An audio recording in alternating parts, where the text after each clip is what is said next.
Welcome to Death on Clear Island, Chapter 2.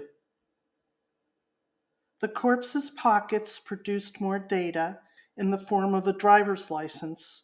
Matthew Sumner, aged 25, resident of Westport, County Mayo, Ireland. Some of the crowd recognized him, explaining that he rented a room at O'Grady's guest house. He's working on the Abbey restoration. This voice came from a teenager, tears streaking her porcelain cheeks as she stared at his pasty face. The Abbey restoration project was being funded through government grants. Cistercian monks built the Abbey in the 1500s. The restoration project hoped to rebuild and restore it.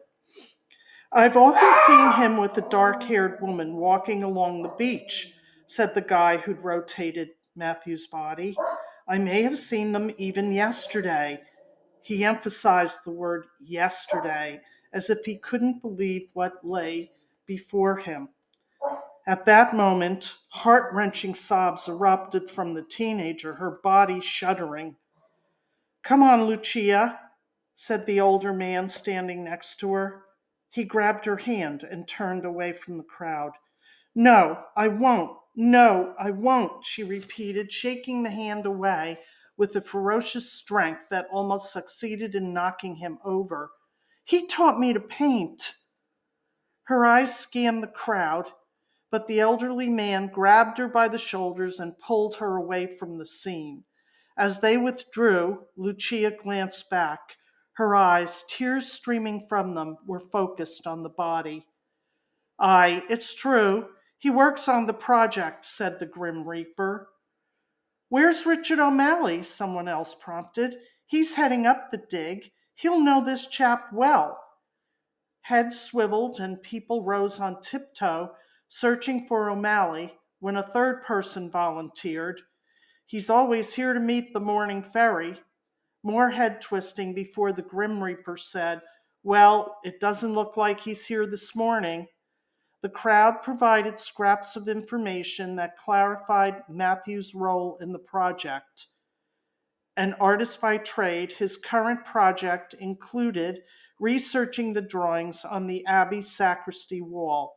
Wind, rain, and sun had bleached the original etchings to ghostly after images.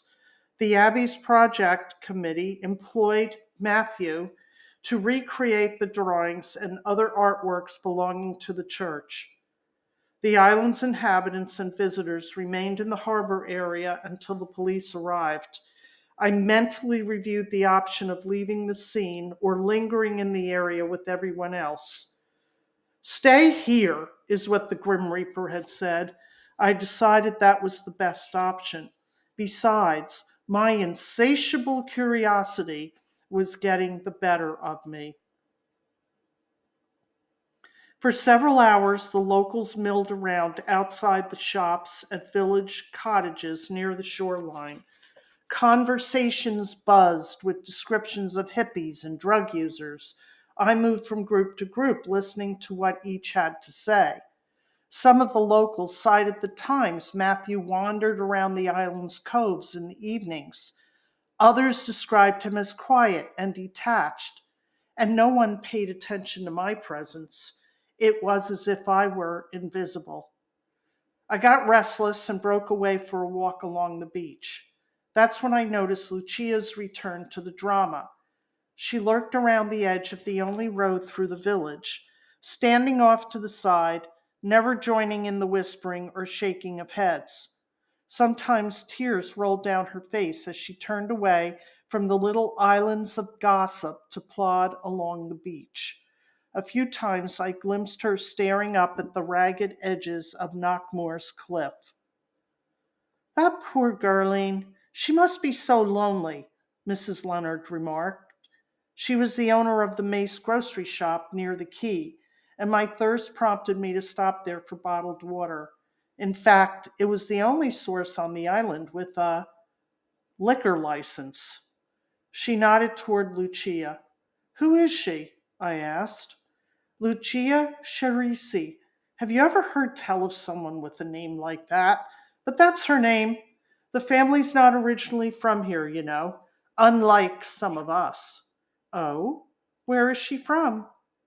Italy, an Italian fishing village. The three of them, mother, father, and daughter, arrived several years ago. No one knows why they chose Clare Island. They don't mix much, and neither do we. The father's a salmon fisherman. I see him rowing out to his nets all the time. She glanced out the shop's window at the narrow road that rises from the quay up Knockmore Mountain to the bed and breakfast. Being a solitary operation, I can't imagine they make much money. She's homeschooled by her mother, you know. And if you ask me, that's the ruin of the girl. No friends except for the dead painter. Most her age have girlfriends and boyfriends. Her voice rose as she placed the inflection on boy. From the behavior I'd observed earlier on the beach, I figured Lucia wouldn't have much interest in boys. Set apart by her beauty and foreignness, I got the impression she chose solitude. The shopkeeper shook her head as she handed over my change.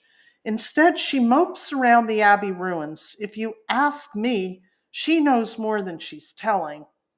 Then, seeing me glance first at the expensive looking 2-row gold ring, and after that, the bandage on her left hand, she added, "It's nothing, just a scrape from a fall I took handling some of the delivery bags." She pointed to her left knee. "I scraped the knee in the process, too." "Have you lived here all your life, then?" "Since I married my husband, which is nigh on 20 years. He was born on the island, I. 2 years since he passed, but I have a lifetime of memories here that I don't want to leave." I nodded. I didn't ask her if she'd known a woman named Maggie O'Malley. My mother would have been on the island almost 10 years before this woman arrived. The guards questioned people on the beach near where the body washed up, took names, and asked everyone to stay on the island for the next few days until after the coroner completed the inquest. Damn, I said to myself, noting the absence of satellite reception. I'd expected wireless network coverage would be ubiquitous around the globe by now. No coverage meant no calls. I tossed the useless mobile phone I'd purchased on this side of the Atlantic for making calls in Ireland into my knapsack. Glancing over at my iPhone, I wished I'd arranged for international coverage. At least then I'd have been able to check my US emails and make calls. Totally disconnected. Can you imagine? Even with two wireless devices, one of which was the most recent version of an iPhone, that I was actually cut off from anyone beyond this island. So, during the 2 days following the discovery of Matthew's body, I passed the time reading Troy Dunn's Lost and Found, the guide to finding family, friends, and loved ones. At least the weather was nice, golden sunshine and cloudless skies. When the news circulated that the inquest was over, everyone issued a sigh of collective relief, anticipating the normality of day trippers and vacationers ebbing and flowing from this remote island once again. Feeling jettisoned in more ways than one, I'd be happy to get back to the mainland and reconnected to satellite coverage. Then a stranger approached me on the bed and breakfast patio where I was seated, making notes from Dunn's book. "Miss O'Brien?" "Yes," I responded as my brain registered the fact that this person, a woman, knew my name. "I'm Bridget Sumner, Matthew's sister." "I'm so sorry. Georgina Hill told me I could find you here." Bridget cut me off as she fumbled with some papers inside her oversized handbag. "I'd like you to investigate my brother's death." I groaned inwardly. May I offer you a cup of tea? I asked. No, I don't have time to stay. I'm on island to collect Matthew's body and take him back to Castle Bar for burial. She drew a deep breath. I should tell you that I believe neither the coroner's report nor the guard's assessment of what happened. Georgina said you help with these kinds of things.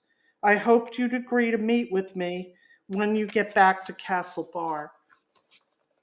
Although I had to admit that I shared her skepticism of the police's conclusions, I felt myself flush with impatience. What was the authorities' analysis and final report? I asked, even though I already knew the answer. Drugs. That's what I heard on my visits to the shop for groceries. But I didn't have the heart to say that to the distraught woman standing in front of me. Bridget smoothed the sleeves of her sweater as if trying to soothe herself. They said he drowned and had trace amounts of cocaine in his system. It's their opinion that Matthew's death had the look of a drug user who fell from the cliffs. Did they tell you how they reached this conclusion? What did the coroner's report say? An initial toxicology screen reported a trace amount of cocaine. That's crazy. Matthew didn't use drugs. I begged them to investigate further, but they said it wasn't necessary. Her hands rubbed her sleeves again. I'm so sorry. It's never easy to accept the police's opinion, or anyone else's for that matter, about a family member. I touched her arm to show some kind of support. Let me think about this, I continued. I may be returning to the States in the next few days. I'll contact you when I get back to Castle Bar. Bridget's face hardened as she nodded in understanding. Fine. Well, thank you, Miss O'Brien. She held her head high as she turned on her heel and strode off. I'm a researcher and information broker. My profession involves me looking into people's lives and sometimes disappearances and deaths. But we're talking long after the fact here. Fresh murders, however, are another story. The consulting detective, that's the name of my company, primarily researches lost birth certificates and marriage licenses. More than that, I sometimes find missing information about property and financial accounts so a will or an estate can be finalized.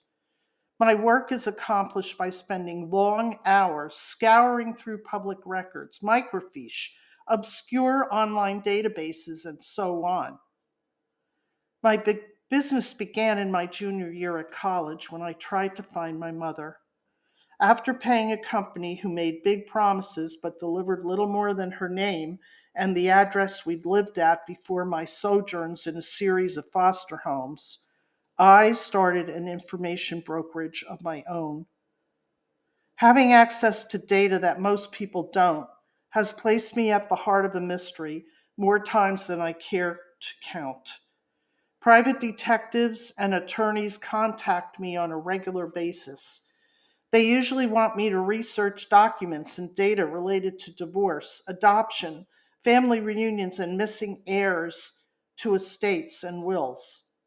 Sometimes a family wants to make discreet inquiries, not wanting the particular relative to know that the family has initiated a search about the status of a long lost relative. Isn't it ironic? Here I am digging into other people's lives, figuring out their personalities, getting into the heads of the missing, thinking about what drove them away from their families, and still I haven't located my own mother. My only solace in this quest is that I'm becoming better at what I do. I know I'll find her eventually. But it's a mistake to label me a private investigator. While occasionally my research points the way to a murder, I am most definitely no Miss Marple. My name is Star O'Brien. I'm a Yank, as the Irish say, temporarily living in Ireland for a couple of reasons. The first is the ongoing search for my mother, and the second is because my significant other, Dylan Hill, recently died of a massive heart attack. The attending cardiologist called it a widowmaker. I prefer to think of it as a dark, silent loss. I was left with his half of our joint assets and all of his remaining estate in his will. You can imagine my surprise that his estate included French Hill Cottage, Castle Bar, County Mayo. We'd known each other for 6 years and lived together for half that time, and he never once mentioned an Irish address. Was it a secret or an oversight? I don't know, but I mean to find out, because some secrets I have found live parallel and undiscovered lives.